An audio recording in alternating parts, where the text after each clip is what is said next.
Hi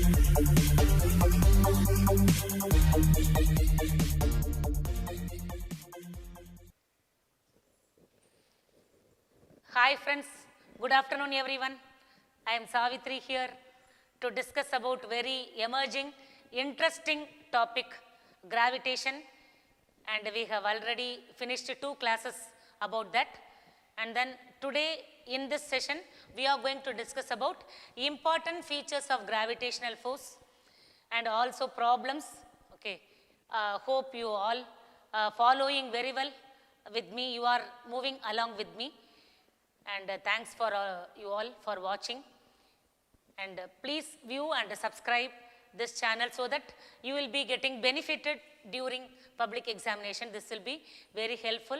So if you have doubt, again you can play and view the video so that you can get your doubts clarified and you can refresh your subject even. Yes, thanks a lot for watching. Yes, let us start today's session now. So, important features of gravitational force. Before that, we are going to do one problem. Okay. Then first let us do the problem. So, we are going to do the problem based on Newton's law of gravitational force. So, we have already discussed about that, and the formula for Newton's law of gravitational force is, okay, already we know, that is F is equal to, force formula we already know, F is equal to G m1 m2 by r square. This is the formula. This is the magnitude of the force. Okay, if you write it in vector notation, F vector equal to, you have to introduce minus sign, and here r cap, unit vector. Okay, this is vector notation. Magnitude means this should not be there, negative sign should not be there, and vector symbol should not be there. This is magnitude. Okay, so this is the magnitude of gravitational force, G, okay, m1 m2 by r square. Direction, that is vector notation, means F vector minus sign r cap.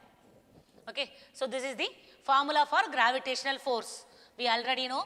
Let us check what is given. G is universal gravitational constant. That value you must know. That is 6.67 into 10 power minus 27. 10 power minus 11. Okay, that is known. G value is known. Okay, whether they give it or not, you must know the value. G value is known. Mass m1, m2 they will give. Okay, so m1 and m2 are given. So 10 meters apart, that means r is given. R is 10 meter, and masses, calculate the force of attraction between them. Okay, so 2 point masses m1 and m2. Okay, so here 2 point masses m1 and m2. So this is m1, m2, and the distance between the two masses is 10 meter, it's given. Okay, so mass m1 is given 1 kg, m2 is given 2 kg. So masses are given m1, m2, and distance between the two masses 10 meter given. So formula is known, directly we can substitute and find. Very simple sum. So see, what is the formula? Force F is equal to, vector notation means minus G m1 m2 by r square into r cap. First let us find the magnitude alone. Okay, magnitude na vector symbol poidno, negative sign poidno, r cap irka kudad. சரியா? So magnitude என்னது? F is equal to G m1 m2 by r square. m1 கொடுத்திருக்கு 1 kg னு, m2 2 kg னு கொடுத்திருக்கு, r 10 meter கொடுத்திருக்கு. G ஓட value தெரியும், 6.67 into 10 power minus 11. அவங்க வந்து கொஸ்டின்ல கொடுத்திருந்தாலும் கொடுக்காட்டினாலும் உனக்கே தெரிஞ்சிருக்கணும் G வேல்யூ. G வேல்யூ எவ்வளவு? 6.67 into 10 power minus 11. Substitute பண்ணிக்கலாமா? So what is G? 6.67 into 10 power minus 11 into m1 value வந்து 1, m2 is 2 by r square. R square is 10 square, 10 square is 100. So if you simplify, you are getting this answer. So what is force? So gravitational force F is equal to 13.34 into 10 power minus 13 Newton. This is the gravitational force. So magnitude கண்டுபிடிச்சிட்டோம், direct substitution. Okay, so m1 கொடுத்திருக்கு, m2 கொடுத்திருக்கு, r கொடுத்திருக்கு, g கொடுத்திருக்கு. Okay, g ஓட value தெரியும், substitute பண்ணி கண்டுபிடிச்சாச்சு. So f ஓட வேல்யூ என்னது? 13.34 into 10 power minus 13 Newton. Yes, clear? So force வந்து கண்டுபிடிச்சிட்டோம். இப்போ இதோட டைரக்ஷன் நம்ம சொல்லணும். ஓகே. ஸோ இந்த ஃபோர்ஸ் வந்து நமக்கு பவர் என்ன கிடச்சிருக்கு, 10 பவர் மைனஸ் 13ல் கிடச்சிருக்கு. இந்த ஃபோர்ஸ் வந்து ரொம்ப ரொம்ப கம்மியான ஃபோர்ஸ். ஓகே, இது கம்மியான ஃபோர்ஸாக இருக்கிறதுனால தான் நம்ம என்ன ஃபீல் பண்ண முடியல. ஏற்கனவே நான் ப்ரீவியஸ் வீடியோவில் I told you already. Okay, so we are not able to okay feel the force between our cells. Okay, so we இது if we stand together or sit together, okay we are not able to feel the force. ஏன் அந்த ஃபோர்ஸை வந்து feel பண்ண முடியல அப்படின்னா அந்த force is very very less. Okay, so அதனால நம்மளால வந்து அந்த ஃபோர்ஸை ஃபீல் பண்ண முடியாது. Okay, so the force is very small, therefore we are not able to feel this force. Okay, so in the value of G, small value of G plays a very crucial role in deciding the strength of the force. Okay, strength of the force வந்து எது decide பண்ணும், value of G தான் decide பண்ணும். Okay, so force will be very large or force is very small, that is decided by எது G. G வந்து ஜாஸ்தியா இருக்கிறதுனால தான் force வந்து ஜாஸ்தியா இருக்கு. Okay, G வந்து கம்மியா இருந்ததுனால force கம்மியா இருக்கும். அது value of G, அந்த value of G தான் என்ன பண்ணும், force ஓட magnitude decide பண்ணும். Okay, so strength of the force is decided by the value of the okay G, gravitational constant. Okay, இப்போ what is F21?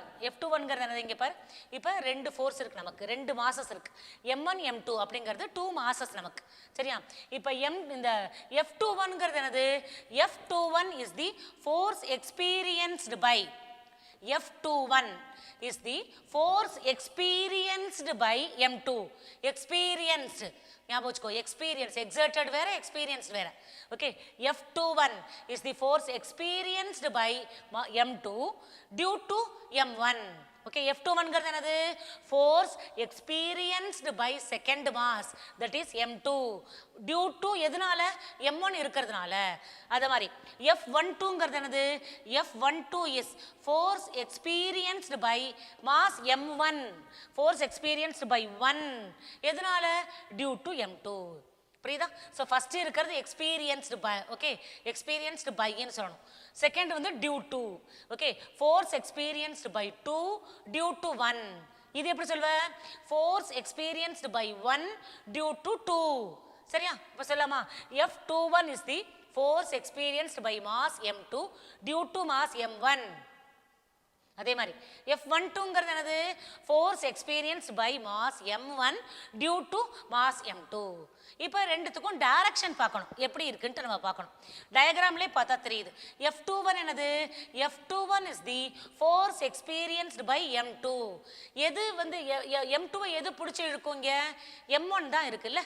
So M1 என்ன பண்ணும், பிடிச்சி இழுக்கும். அப்போ M1 நோக்கி வரும்ல M2. அப்போ எந்த டைரக்ஷனில் வரும், இந்த டைரக்ஷனில் வரும். ஓகே, ஸோ இது என்ன ஆக்சஸ்ன்னு கொடுத்துருக்காங்க, நீ ஏன் எக்ஸ் ஆக்சஸ்ன்னு எடுத்துக்கூடாது, நம்ம யூஸ்வலாக இதை எக்ஸ் ஆக்சஸ்ன்னு எடுத்துக்கும். ஆனால் இங்கே என்ன ஆக்சஸ் கொடுத்துருக்காங்க, ஒய்ன்னு கொடுத்துருக்காங்க, ஞாபகம் வச்சுக்கணும், இப்போ டயக்ராம் பார்க்கணும். சரியா, இங்கே ஒய் ஆக்சஸ்ன்னு கொடுத்துருக்காங்க. அப்போ இந்த டைரக்ஷன் என்ன ஒய் ஆக்சஸ் நமக்கு, இது வந்து பாசிட்டிவ் ஒய் ஆக்சஸ் இல்லை. அப்போ இது வந்து என்ன ஒய் ஆக்சஸ், இது வந்து நமக்கு நெகட்டிவ் ஒய் ஆக்சஸ். சரியா, இந்த ஆக்சஸ் வந்து நெகட்டிவ் ஒய் ஆக்சஸ். சரியா, இது பாசிட்டிவ் ஒய் ஆக்சஸ், இது negative Y axis. Okay, F21 என்ன டைரக்ஷன்ல இருக்குன்னு பாரு.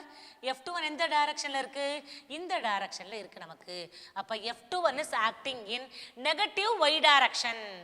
F21 என்ன டைரக்ஷன்ல ஆக்ட் ஆகுது, negative y direction.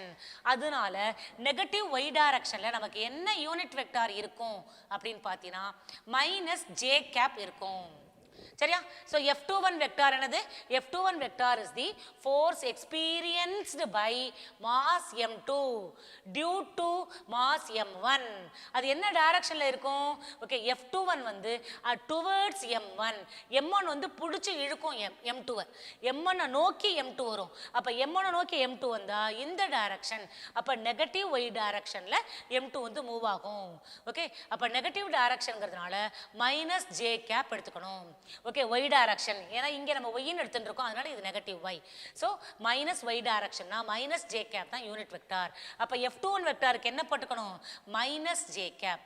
That is F21 vector can be written as, so F21 into -j cap. So F21 vector can be written as F21 okay into -j cap. இதை இப்படி எழுதிக்கலாம். சரியா, அது மாதிரி F12 வெக்டார் எப்படி எழுதிக்கலாம், F12 vector equal to force experienced by mass 1 m1 due to m2. F12ங்கிறது என்னது? Force experienced by mass m1 due to m2. So what is the force experienced by mass m1 due to m2? என்ன டைரக்ஷன்ல இருக்கும்? அது F12. F12 will be in this direction. பாரு. Okay, force experienced by mass m1 due to m2. So இது என்ன force experience பண்ணும்? m2 நோக்கி move ஆகும். m2 வந்து m1 பிடிச்சு இழுக்கும். அதே ஃபோர்ஸ்ல மேக்னிடியூட் சேம் தான். F1 சாரி m1 m2 என்ன ஃபோர்ஸ்ல பிடிச்சு இழுக்குதோ அதே ஃபோர்ஸ்ல தான் என்ன பண்ணும்? m2 வந்து m1 பிடிச்சு இழுக்கும். ரெண்டு ஃபோர்ஸும் ஈக்குவலா இருக்கும். சரியா? சோ அப்ப F12 எந்த டைரக்ஷன்ல ஆக்ட் ஆகுது? F12 இந்த டைரக்ஷன்ல ஆக்ட் ஆகுது. நமக்கு இது என்ன டைரக்ஷன்? Positive y direction. அப்ப பாசிட்டிவ் y டைரக்ஷன்னா இங்க யூனிட் வெக்டார் வந்து +j cap. சரியா? அப்ப F12 வெக்டார் எழுதிக்கலாமா? F12 வெக்டார் எப்படி எழுதிக்குவ? F12 into +j cap. இங்க வந்து F21 into -j cap, இங்க வந்து +j cap. சரியா? சோ வெக்டார் F12 வெக்டார் அது எப்படி எழுதுவோம்? F12 இங்க வெக்டார் போடக்கூடாது. F12 வெக்டார் அதை எப்படி எழுதிக்கலாம்? F12 magnitude into j cap எழுதிக்கலாம். அதே மாதிரி F21 வெக்டார் இங்க வெக்டார் சிம்பல் கிடையாது. F21 னா magnitude into -j cap. So these two forces are equal in magnitude but opposite in direction. F21 into j cap negative sign இங்க F12 into j cap. இது positive sign. இது பாரு F12 j cap. இது என்னது? F-F21 j cap. Okay, F12வும் F21ம் equal தான், magnitude equal தான். நம்ம கண்டுபிடிச்ச ஆன்சர் தான். 13 பாயிண்ட் சம்திங் கண்டுபிடிச்சோமா? அந்த ஆன்சர் தான். F12வும் அதுதான், F21ம் அதுதான். But direction opposite. Okay, F12 and F21 are equal in magnitude, opposite in direction. Therefore, this is okay showing the Newton's third law. Okay, so this is in accordance with Newton's third law. When two forces are equal in magnitude, opposite in direction, so obeying Newton's third law or confirms Newton's third law. புரியுதா? F12 and F21 are equal but direction opposite. Negative sign இருந்தா என்ன சொல்லணும்? Direction opposite சொல்லணும். Therefore, they are obeying Newton's third law or confirms Newton's third law. புரியுதா? Very simple some பாரு. Direction மட்டும் வச்சுட்டு F1ம் F2ம் equal இன் மேக்னிடியூட்ல இருக்கு பட் டைரக்ஷன் ஆப்போசிட்ல இருக்குன்னு சொல்லணும். சரியா? அவ்வளவுதான். Okay, so it is okay confirming Newton's third law. Conclusion எழுதிடுற. That's all about this sum. Hope you all understood this sum. Okay, then we are going to next topic. This topic is important features of gravitational force. Important features of gravitational force. Okay, so what is the, we have got a few features. So first features என்னன்னு பார்க்கலாம். Okay, so first one is we know the formula F is equal to G m1 m2 by r square. நமக்கு formula தெரியும், gravitational ஃபோர்ஸ்க்கு formula G m1 m2 by r square.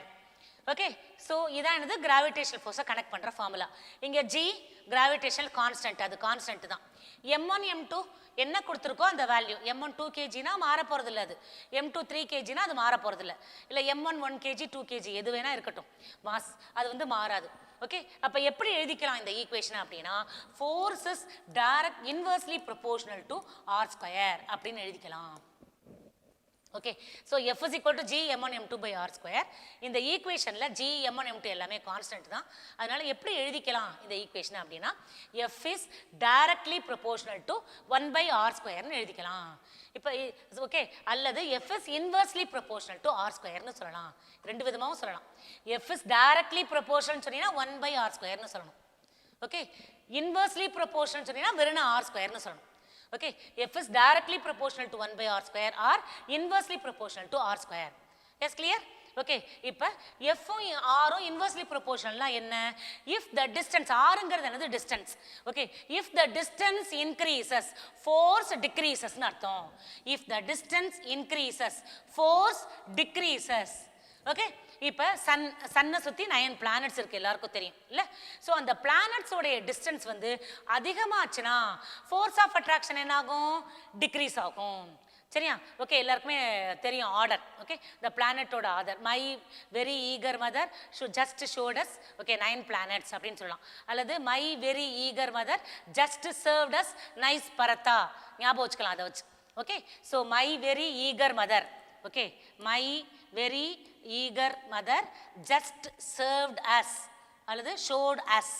Okay, nice Paratha. Okay, இப்படி ஞாபகம் வச்சுக்கலாம். My very eager mother just okay showed us 9 planets அப்படின்னு ஞாபகம் வச்சுக்கலாம். அல்லது my very earnest mother just served us nice Paratha அப்படின்னு ஞாபகம் வச்சுக்கலாம். சரியா? ஓகே, எப்படினானது Mercury, Venus, Earth, Mars, Jupiter, Saturn, Uranus, Neptune, Pluto. இதானது 9 planets. Okay, 9 planets in order. Okay, so Mercury, M for Mercury, my very earnest mother just showed us 9 planets. Yes, clear? Okay, so my M refers Mercury, V refers Venus, E refers Earth, M refers Mars, okay, J refers Jupiter, S refers Saturn, U Uranus, N Neptune, P Pluto. Okay, so இப்போ இந்த 9 பிளானட்ஸோ இது வந்து ஆர்டரில் இருக்குது. Okay, so இந்த 9 பிளானட்ஸில் first எது இருக்குது? Mercury தான் ஃபஸ்ட்டு இருக்குது. சன்னுக்கு பக்கத்தில் இருக்கிறது மெர்க்குரி, லாஸ்ட்டில் இருக்கிறது ப்ளூட்டோ. இப்போ மெர்க்குரி எடுத்துட்டீங்கன்னா மெர்க்குரி சன்னுக்கு பக்கத்தில் இருக்கிறதுனால டிஸ்டன்ஸ் கம்மி. டிஸ்டன்ஸ் கம்மியாக இருந்தால் ஃபோர்ஸ் அதிகமாக இருக்கும். அப்போ சன்னுக்கும் மெர்க்குரிக்கும் நடுவில் உள்ள ஃபோர்ஸ் ஆஃப் அட்ராக்ஷன் ஜாஸ்தி. ஓகே, இதில் ப்ளூட்டோ தான் லாஸ்ட்டில் இருக்குது. அப்போ ப்ளூட்டோ வந்து டிஸ்டன்ஸ் ரொம்ப ஜாஸ்தி. அப்போ சன்னுக்கும் ப்ளூட்டோக்கும் டிஸ்டன்ஸ் அதிகமாக இருக்கிறதுனால டிஸ்டன்ஸ் அதிகமானால் ஃபோர்ஸு கம்மி.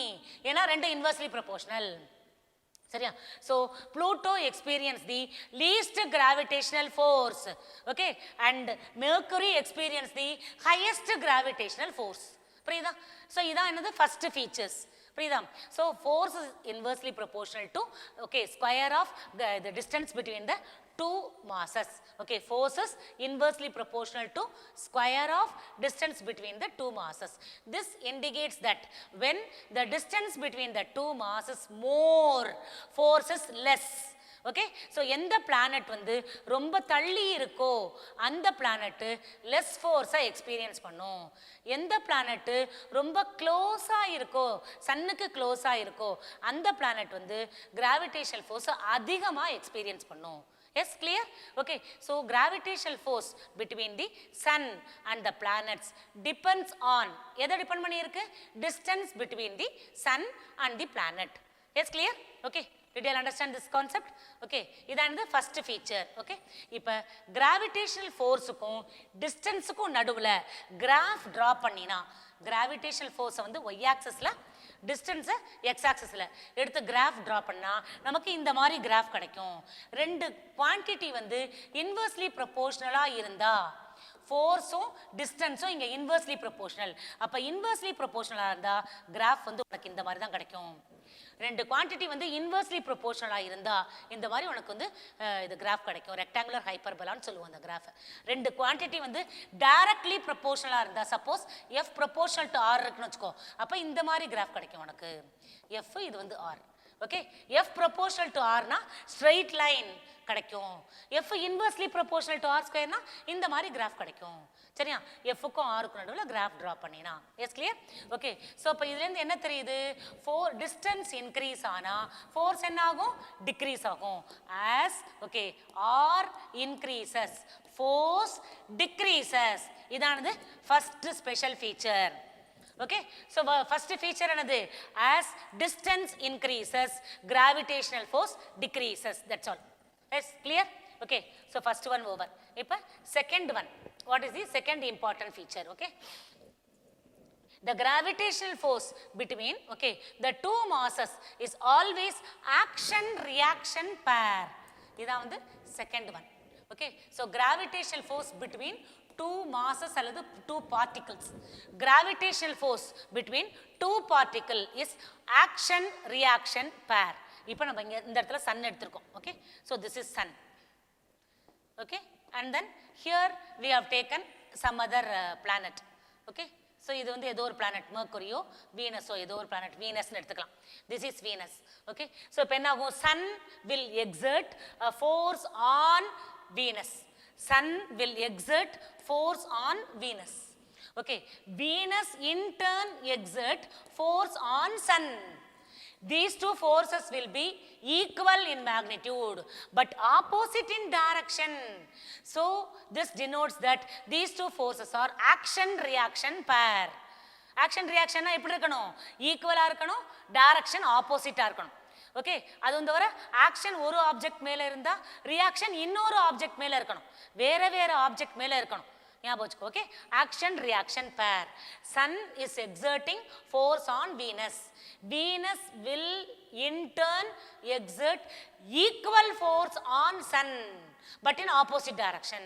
So these two forces are equal in magnitude, opposite in direction. புரியுதா இருக்கும்? அதனால இதை என்ன சொல்றோம், ஆக்ஷன் ரியாக்ஷன் பேர்னு சொல்றோம். சன் வந்து வீனஸ் மேல ஒரு ஃபோர்ஸை எக்ஸர்ட் பண்ணும். வீனஸ் வந்து எவ்வளவு ஃபோர்ஸ் எக்ஸர்ட் பண்ணும், சன் எவ்வளவு ஃபோர்ஸை எக்ஸர்ட் பண்ணிருதோ அதே அளவு ஃபோர்ஸ் ஓகே வீனஸ் வந்து சன் மேல எக்ஸர்ட் பண்ணும். பட் டைரக்ஷன் ரெண்டும் opposite. So we call this as action reaction pair. Yes clear? நீ எந்த பிளானட் வேணா எடுத்துக்கலாம். இங்கே சன்னு எர்த் எடுத்துக்கலாம். சன்னு ஃபர்ஸ்ட் எடுத்துக்கணும். சன்னை தவிர மீதி எந்த பிளானட் வேணா எடுத்துக்கலாம். Okay, Jupiter, Venus, okay Mercury, Uranus, Neptune, எது வேணா எடுத்து எக்ஸ்பிளைன் பண்ணிக்கும். சரியா? So sun is exerting a force on Venus. Venus in turn exert force on sun but in opposite direction. These two forces are equal in magnitude but opposite in direction. So they are called as action reaction pair. Yes, can you follow? Okay, so this is the second one. Okay, இப்போ second features முடிஞ்சு போச்சு. first feature என்னது, forces inversely proportional to okay distance. Okay, distance between the planet and the sun. Okay, அப்ப எந்த planet அதிக டிஸ்டன்ஸ்ல இருக்கோ அந்த பிளானட் கம்மியா ஃபோர்ஸை எக்ஸ்பீரியன்ஸ் பண்ணும். சே ஃபார் எக்ஸாம்பிள் ப்ளூட்டோ தான் அதிக டிஸ்டன்ஸ்ல இருக்கு. அப்ப ப்ளூட்டோ எக்ஸ்பீரியன்ஸ் பண்ற கிராவிடேஷனல் ஃபோர்ஸ் மெர்க்குரி எக்ஸ்பீரியன்ஸ் பண்ற கிராவிடேஷனல் ஃபோர்ஸை விட ரொம்ப ரொம்ப கம்மி. Because Mercury is closest to the sun. Yes clear? Okay, இதான் வந்து first special feature. Second special feature என்னது, இப்போ ரெண்டு ஒரு சன்னையும் ஒரு பிளானட்டையும் எடுத்துக்கோ, எந்த ஒரு பிளானட் வேணா எடுத்துக்கோ. இப்போ சன் வந்து பிளானட் மேல ஒரு ஃபோர்ஸை எக்ஸர்ட் பண்ணும். இந்த planet in turn exert a force on sun. Okay, இந்த ரெண்டு ஃபோர்ஸும் ஈக்குவல் இன் மேக்னிடியூடா இருக்கும் பட் ஆப்போசிட் இன் டைரக்ஷனா இருக்கும். Therefore these two forces are called action reaction pair. புரிஞ்சது எல்லாருக்கும்? இப்போ third one. Okay, third special features. இப்போ டார்க் கால்குலேட் பண்ண போறோம். Okay, torque of the planet, okay any planet about sun. Okay, say for example எடுத்துக்கலாம். So torque experienced by Earth. எர்த்துங்கிறது ஒரு பிளானட்ல எர்த். இது about what, about sun. Okay, torque experienced by Earth about sun. Okay, calculate பண்ணலாமா? டார்க்குங்கிறதுக்கு என்ன formula, dark tau vector equal to r vector cross F vector. நமக்கு தெரியும் torque tau vector equal to r vector cross F vector. இதுதான் formula இல்ல, r cross F இதான் நமக்கு formula. Okay, இப்போ ஆர் கிராஸ் எஃப்க்கு நமக்கு ஃபார்முலா தெரியுமா? எஃப் என்னது, G m1 m2 by R square. Vector நோட்டேஷன்ல போட்டா minus G m1 m2 by R square into r cap. Okay, vector நோட்டேஷன்ல எழுதிக்கலாமா? அப்ப minus G mass of the Sun, அதனால ms, mass of the Earth me by R square into r cap. புரியுதா? So torque experienced by the Earth that is about sun. Torque experienced by Earth about sun. சரியா? என்ன formula, r vector cross F vector. R vector அப்படியே வச்சுக்கிற, cross F vector எழுதியாச்சு. புரியுதா? இப்போ இது மேக்னிடியூட ஃபுல்லா வெளியில எடுத்துடலாம். எதெல்லாம் magnitude, minus G ms magnitude, me magnitude by R square கூட மேக்னிடியூட். அப்ப இது வெக்டார் என்னது, R vector cross R vector. Okay, so இங்க என்ன இருக்கு, R vector cross R cap. இதான் இருக்கு மிச்சம். இங்க ஆர் வெக்டார் மிச்சம், இங்க ஆர் கிராஸ் மிச்சம். மிச்சம் எல்லாத்தையும் வெளியில எடுத்தாச்சு. Okay, but we know that r cross r is 0. r cross r என்னது, 0. r vector cross okay r cap 0. ரெண்டத்தையும் மல்டிப்ளை பண்ணா நமக்கு என்ன கிடைக்கும், 0 தான் கிடைக்கும். So r cross r 0. அப்போ கிராஸ் ப்ராடக்ட் ஆஃப் இது வந்து 0 ஆயிடும். அது ரெண்டும் 0வா இருக்கிறதுனால என்ன பண்றோம் நம்ம, இதை வந்து எப்படி எழுதிக்கலாம்னா ஆர் வெக்டாரை கூட நம்ம என்ன எப்படி எழுதிக்கலாம்னா r vector can be written as okay r into r கேப்னு எழுதிக்கலாம். அதை already I told a vector, r vector can be written as r into r cap. this we can write like this. So அப்ப அதை எழுதிக்கோ. எழுதிட்டு இப்ப என்னது இத கூட நீ வெளியில எடுத்துறலாம். r நீ வெளியில எடுத்துறலாம். r வெளியில எடுத்துட்டா என்ன கிடைக்கும்? so r cap into r cap கிடைச்சிரும். so r cap into r cap is 0. so இப்ப ரெண்டையும் மல்டிப்ளை பண்ணா நமக்கு என்ன கிடைச்சிரும்? 0 கிடைச்சிரும். ஏனா a cross a is 0, r cross r is 0. Okay, இப்ப 0. அப்ப என்ன ஆயிடுது? டோட்டல் டார்க்கும் நமக்கு 0 ஆயிடுது. clear? okay, so torque கண்டுபிடி. torque of the earth about the sun calculate பண்றேன். torque க்கு நமக்கு என்ன formula? r vector cross f vector. இதான் நமக்கு டார்க்கோட ஃபார்முலா. ஓகே, r vector அப்படியே வச்சுக்கோ. f vectorக்கு பதிலா என்ன பண்ணணும்? Formula எழுதிக்கோ. Minus g m1, m1 க்கு பதிலா ms இங்க mass of sun, m2 க்கு பதிலா mass of earth by r square into r cap. Okay, இதானது நமக்கு ஃபார்முலா. ஓகே, சோ இதல நம்ம என்ன பண்றோம் அப்படினா இந்த r வெக்டாரை நம்ம எப்படி எழுதிக்கிறோம் அப்படினு சொன்னா மேக்னிட்யூட் ஃபுல்லா முதல்ல வெளியில எடுத்துறேன். இதுல என்ன பண்ணனும்? மேக்னிட்யூட ஃபுல்லா வெளியில எடுத்துறோம். r தவிர மிச்ச வெளியில எடுத்துரு. Minus g ms me by r square வெளியில எடுத்துட்டு இங்க r வெக்டார் இருக்கு, கிராஸ் இங்க r கேப் இருக்கு. ஓகே, திருப்பி இந்த r வெக்டாரை நம்ம எப்படி எழுதிக்கிறோம் அப்படினா g ms me by r square into இந்த r வெக்டாரை எப்படி எழுதிக்கலாம்னா r into r கேப்னு எழுதிக்கலாம். into r cap.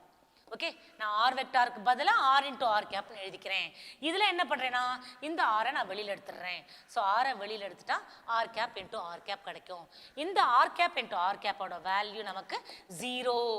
அப்ப என்ன ஆயிடுது? டோட்டல் டார்க்கும் 0 ஆயிடுது நமக்கு. அப்ப torque tau is equal to 0.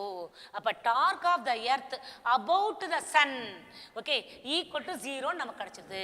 Okay, புரியுதா எல்லாருக்கும்? அப்ப torque tau equal to 0. yes, clear? ஆனா டார்க்குக்கு நமக்கு என்ன ஃபார்முலா தெரியும்? Torque is equal to dl by dt ன்னு தெரியும். Torque is rate of change of angular momentum. Torque is nothing but rate of change of angular momentum. அப்ப டவுக்கு பதிலா நம்ம என்ன எழுதிக்கலாம்னா dl by dt ன்னு எழுதிக்கலாம். அப்ப dl by dt நமக்கு 0 ன்னு கிடைக்குது. நமக்கு இதோட மீனிங் என்னது? differentiation of L with respect to time ன்னு அர்த்தம். இதை எப்படி சொல்லலாம் நம்ம? differentiation of L, that is we are differentiating angular momentum with respect to time அப்படின்னு இதை சொல்லணும். சரியா? dl by dt. அப்ப dl by dt வந்து 0னா எதை டிஃபரன்ஷியேட் பண்ணா நமக்கு 0 கிடைக்கும் அப்படின்னா கான்ஸ்டன்ட்டை டிஃபரன்ஷியேட் பண்ணாதான் நமக்கு வந்து 0 கிடைக்கும். அப்போ கான்ஸ்டன்ட்ங்கிறது இங்க வந்து L, ஆங்குலர் மொமெண்டம். அப்ப ஆங்குலர் மொமெண்டம் வந்து constant. Okay, dl by dt 0னா என்ன மீனிங்? L வந்து கான்ஸ்டன்ட்னு அர்த்தம். so if dl by dt is 0, L is constant, angular momentum is constant னு அர்த்தம். அப்ப angular momentum is, this implies that angular momentum is a constant vector. yes, இதுல இருந்து என்ன தெரியுது? ஆங்குலர் மொமெண்டம் வந்து கான்ஸ்டன்ட் தெரியுது. இதை பேஸ் பண்ணி தான் கெப்லர்ஸ் செகண்ட் லாவே இருக்கு. So Kepler's second law is based on law of conservation of angular momentum. ஞாபகம் வச்சுக்கோ, 1 மார்க்ல வரும். Kepler's second law is based on law of conservation of angular momentum. yes, clear? okay, so that's all about this feature. Third feature over. Then next one is fourth feature. okay, so அதே formula எடுத்துக்கலாம். fourth special feature என்ன நமக்கு? so f vector equal to minus g into m1 m2 by r square into r cap. Okay, நம்ம இந்த equation வந்து எப்படி நம்ம எதை மனசில் வச்சுட்டு நம்ம இந்த ஈக்குவேஷன் எழுதியிருக்கோம் அப்படின்னா, ஓகே, எர்த்தும் ஓகே, இப்போ சே ஃபார் எக்ஸாம்பிள் இதை வந்து ஒன்றை வந்து எர்த்துன்னு வச்சுக்கலாம், ஒன்றை வந்து நம்ம சன்னு வச்சுக்கலாம். ஒன்றை சன் எடுத்துக்க போகிறோம், ஒன்றை எர்த்துன்னு எடுத்துக்க போகிறோம். அப்போ நம்ம ஃபார்முலாவை எப்படி ரீமாடிஃபை பண்ணி எழுதிக்கலாம்? we can write this as, okay, so f vector equal to, general formula என்னது? f vector equal to g into m1 m2 by r square into r cap. இதான் வந்து general formula with negative sign இல்ல. So அப்ப negative sign போட்டுக்கலாம். இது வந்து general formula.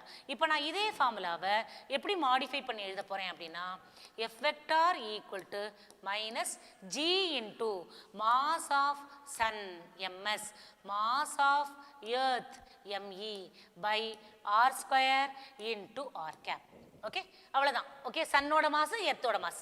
Okay, இந்த ஈக்குவேஷனை என்ன கன்சிடரேஷனோட நம்ம எழுதியிருக்கோம் அப்படின்னு சொன்னால், ஓகே, மாஸ் ஆஃப் சன்னும் எர்த்தும் ரொம்ப தள்ளி ஃபார் டிஸ்டன்ஸில் இருக்குது. சன்னுக்கும் எர்த்துக்கும் நடுவில் உள்ள டிஸ்டன்ஸ் வந்து ரொம்ப ரொம்ப ஜாஸ்தி. ஓகே, ஸோ லைட் இயரில் தான் அதை மெஷர் பண்ண முடியும். ஓகே, அடுத்து எதை கம்பேர் பண்ணும்போது சன்னோட டயாமீட்டரையும் எர்த்தோட டயாமீட்டரையும் கம்பேர் பண்ணும்போது சன்னுக்கும் எர்த்துக்கும் நடுவில் உள்ள டிஸ்டன்ஸ் வந்து வெரி லார்ஜ். ஓகே, அதை மனசில் வச்சுட்டு தான் நம்ம இந்த ஈக்குவேஷன் ஃப்ரேம் பண்ணியிருக்கோம். So if the distance between the two masses are very large, then the masses can be considered as point mass. நம்ம எப்படி எடுத்துக்கலாம், அந்த சன்னோட மாசையும் எர்த்தோட மாசையும் பாயிண்ட் மாஸா நம்ம அசியூம் பண்ணிக்க முடியும். ஓகே, டிஸ்டன்ஸ் ரொம்ப ஜாஸ்தியா இருந்தா, ஓகே, சன்னுக்கும் எர்த்துக்கும் நடுவில் டிஸ்டன்ஸ் ரொம்ப ஜாஸ்தியா இருக்கிறதுனால நம்ம எப்படி எடுத்துக்கலாம், சன்னையும் ஓகே எர்த்தையும் பாயிண்ட் மாஸா அசியூம் பண்ணிக்கலாம். இது எப்போ நம்ம அசியூம் பண்ணிக்கோனா, if the shape is regular and if the distance is large. Okay, ரெண்டு கண்டிஷன் அப்ளை ஆகணும். ஷேப் வந்து ரெகுலராக இருக்கணும். ஓகே, சன்னும் ஷேப் வந்து ரெகுலர் தான். ஓகே, எர்த்தும் ஷேப் வந்து ரெகுலர் தான். ஓகே, ஸ்பெரிக்கல் தான் ரெண்டுமே. Okay, at present let us consider it is spherical. Okay, so சன்னும் ஸ்பெரிக்கல் தான், spherical in shape, எர்த்தும் spherical in shape தான். இதோட டிஸ்டன்ஸ் என்னது வெரி லார்ஜ். ஸோ அப்போ regular, okay, regular shape, okay, டிஸ்டன்ஸும் என்னது வெரி லார்ஜாக இருக்குது. அப்படி இருந்தால் நம்ம எப்படி எடுத்துக்கலாம், சன்னை பாயிண்ட் மாஸ்ன்னு எடுத்துக்கலாம், எர்த்தை பாயிண்ட் மாஸ்ன்னு எடுத்துக்கலாம். ஆனால் பாயிண்ட் மாஸ் கிடையாது. எர்த்தை நீ தனியாக பார்த்தா பயங்கர பெருசு, சன்னு பயங்கர பெருசு. பாயிண்ட் மாஸ்ன்னு எதனால நீ அசியூம் பண்ணிக்கிற, டிஸ்டன்ஸ் ஜாஸ்தியாக இருக்கிறதுனால பாயிண்ட் மாஸ்ன்னு அசியூம் பண்ணிக்கிற. Since the distance between the sun and the earth is very large, we are considering sun and earth is point mass. புரிஞ்சு எல்லாருக்கும்? ஓகே, ஸோ பாயிண்ட் மாஸை அசியூம் பண்ணி இதை எழுதியிருக்கோம். அப்போ இந்த ஈக்குவேஷன் எதுக்கு மட்டும்தான் அப்ளிகபிள், ஷேப் ரெகுலராக இருந்தா, ஓகே, அண்ட் பாயிண்ட் மாஸாக இருந்தா அப்போ தான் அப்ளிகபிள். இப்போ ஷேப் வந்து இர்ரெகுலராக இருந்தாலோ அல்லது எக்ஸ்டெண்டட் ஆப்ஜெக்டாக இருந்தாலோ, ஓகே, இது வந்து பாயிண்ட் ஆப்ஜெக்ட். ஓகே, இதை எக்ஸ்டெண்டட் ஆப்ஜெக்ட்னு சொல்லுவோம். இந்த மாதிரி இருந்தால் எக்ஸ்டெண்டட் ஆப்ஜெக்ட், இது பாயிண்ட் ஆப்ஜெக்ட். அப்போ ஷேப் வந்து ஆப்ஜெக்ட் வந்து எக்ஸ்டெண்டட் ஆப்ஜெக்டாக இருந்தாலோ அல்லது இர்ரெகுலர் ஷேப்பில் இருந்தாலோ, ஓகே, டிஸ்டன்ஸ் வந்து கம்மியாக இருந்தாலோ இது அப்ளிகபிள் கிடையாது. இந்த ஈக்குவேஷன் அப்ளிகபிள் கிடையாது. எல்லாருக்கும் புரியுதா? ஸோ அப்போ இந்த ஈக்குவேஷன் எதுக்கு applicable, if the distance is very large and if the masses are point masses, அப்போ தான் applicable. However we can apply, however இப்படி இருந்தா கூட, அந்த கண்டிஷன் இருந்தா கூட we can apply. Okay, so if the distance between the two masses is small, we can apply this only for a special case. Okay, எந்த special கேஸ்க்கு இது வந்து distance கம்மியானா கூட நம்ம இந்த ஈக்குவேஷன் அப்ளை பண்ணலாம் அப்படின்னு பார்க்கலாம்.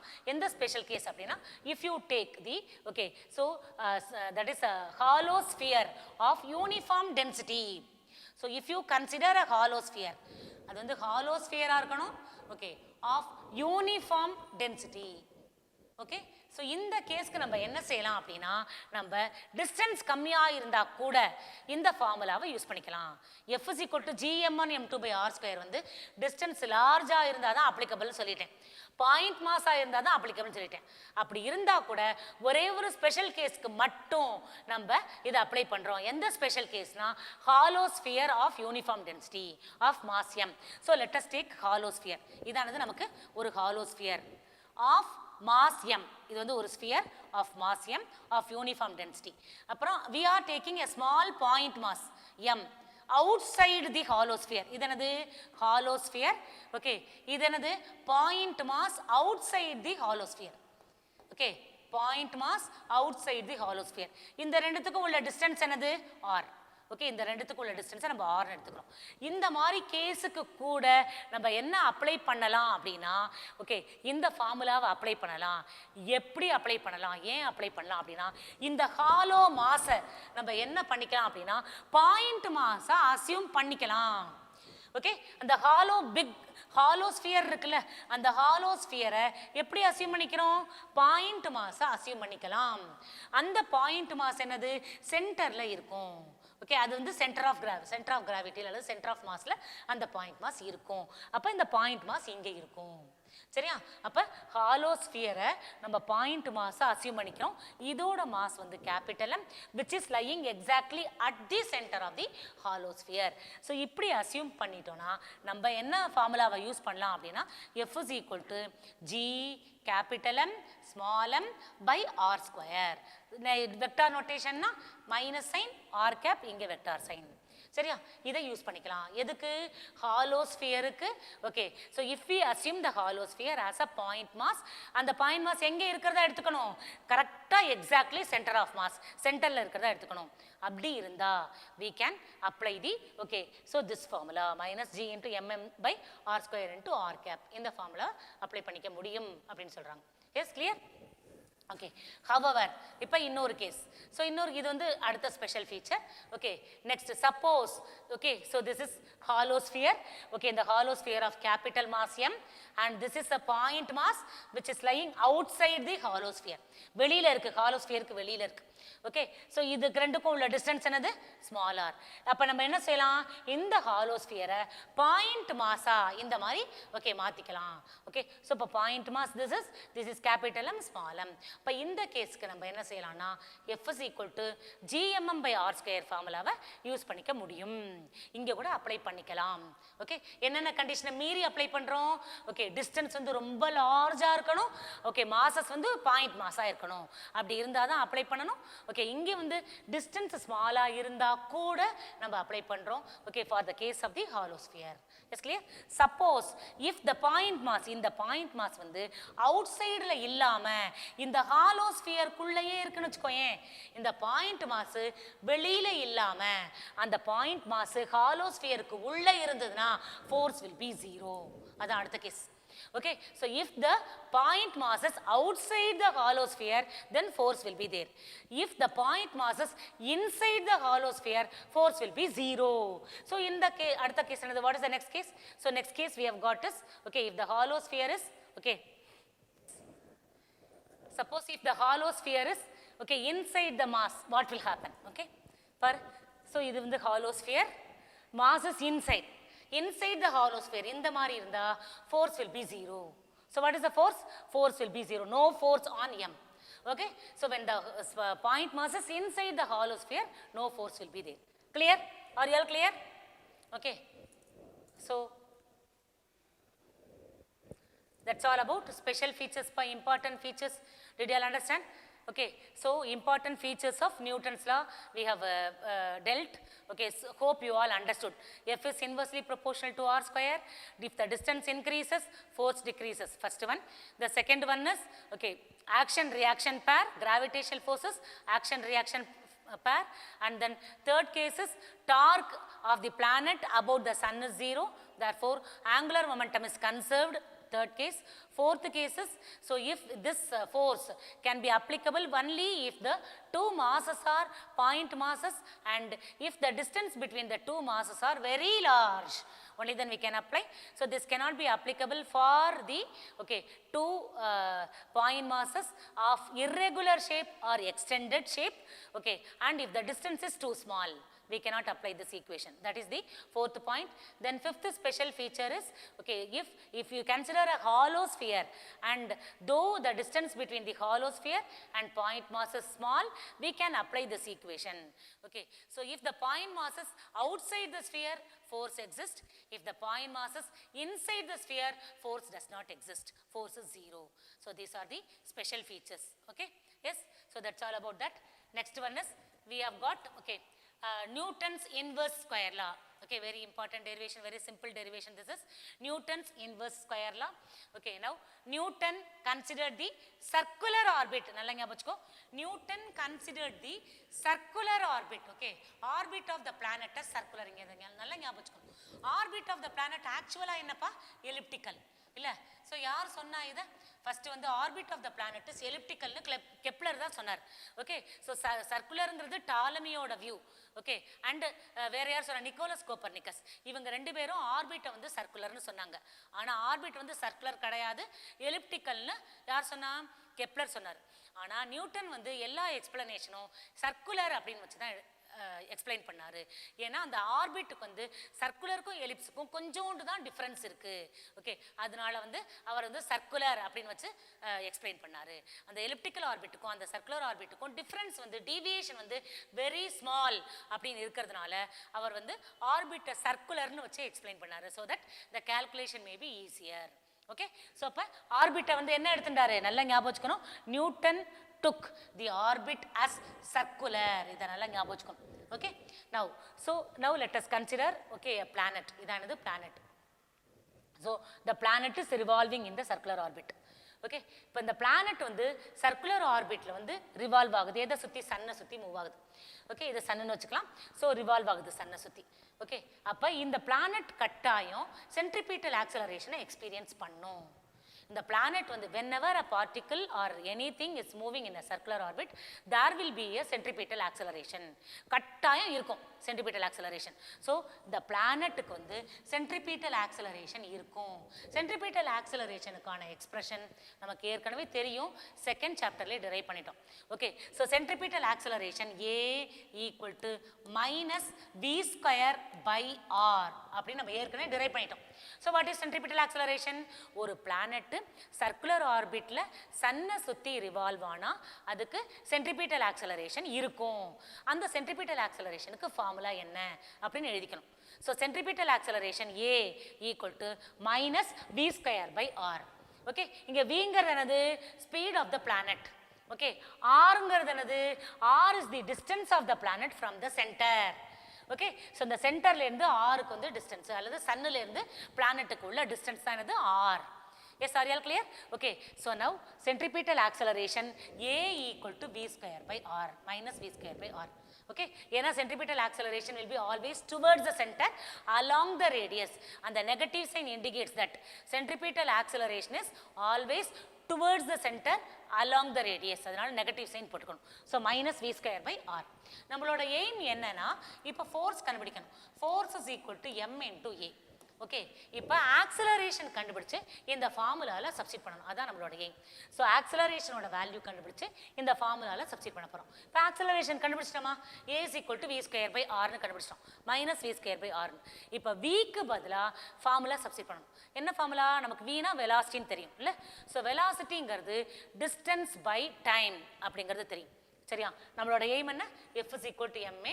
இதில் A கண்டுபிடிச்சு இந்த ஈக்குவேஷனில் ஏக்கு பதிலாக சப்ஸ்டிட் பண்ணணும். ஃபர்ஸ்ட் ஸ்டெப் அதில் A is equal to minus V square by R. இப்போ V கண்டுபிடிச்சு இந்த இடத்துல Vக்கு பதிலாக சப்ஸ்டிட் பண்ணணும். சரியா? நமக்கு என்ன தெரியும்? Velocity equal to distance by டைம்னு தெரியும். நமக்கு ஃபார்முலா தெரிஞ்ச ஃபார்முலா தான். இங்கே டிஸ்டன்ஸுங்கிறது என்ன அப்படின்னா, இந்த பிளானட்டு ஒரு கம்ப்ளீட் ரெவல்யூஷன் வரத்துக்கான டிஸ்டன்ஸ். ஓகே, இந்த பிளானட் வந்து சர்க்குலர் பாத்தில் ஒரு தடவை சுற்றி வந்தால் எவ்வளோ டிஸ்டன்ஸ் இருக்கும்னா சர்க்கம்ஃபரன்ஸ். அப்போ distance covered by the planet என்னது? சர்க்கம்ஃபரன்ஸ். அப்போ டிஸ்டன்ஸுக்கு பதிலாக சர்க்கம்ஃபரன்ஸ்னு போட்டுக்கணும். 2πr. சரியா? பை டைம் டேக்கன் என்ன? Time taken is time period. ஏன்னா time taken by the planet to complete one revolution is called time period. Okay, ஒரு கம்ப்ளீட் ரெவல்யூஷன் முடிக்கிறதுக்கு என்ன டைம் எடுத்துக்கும்? Time period. அப்போ 2πr/t. அப்போ V என்னது? 2πr/t. நமக்கு இங்கே என்ன இருக்கு? V ஸ்கொயர் இருக்கு. அப்போ இதை ஸ்கொயர் பண்ணி இதை கொண்டு இங்கே சப்ஸ்டிட் பண்ணணும். Yes, are you all clear? So velocity is equal to 2πr divided by t. So V square equal to, இது வந்து V கண்டுபிடிச்சிட்டோம். இந்த V ஸ்கொயர் பண்ணி இந்த ஈக்குவேஷனில் சப்ஸ்டிட் பண்ணணும். திருப்பி அதை கொண்டு வந்து என்ன செய்யணும்? ஏல கொண்டு வந்து சப்ஸ்டிட் பண்ணால் நமக்கு என்ன கிடைச்சிரும்? ஃபோர்ஸ் கிடைச்சிரும். Okay, so let as deal this tomorrow. Okay, hope you all understood this session. Okay, so very interesting, I hope. Okay, so all would have understood the topic very well. So tomorrow we will meet again. Okay, thank you, bye.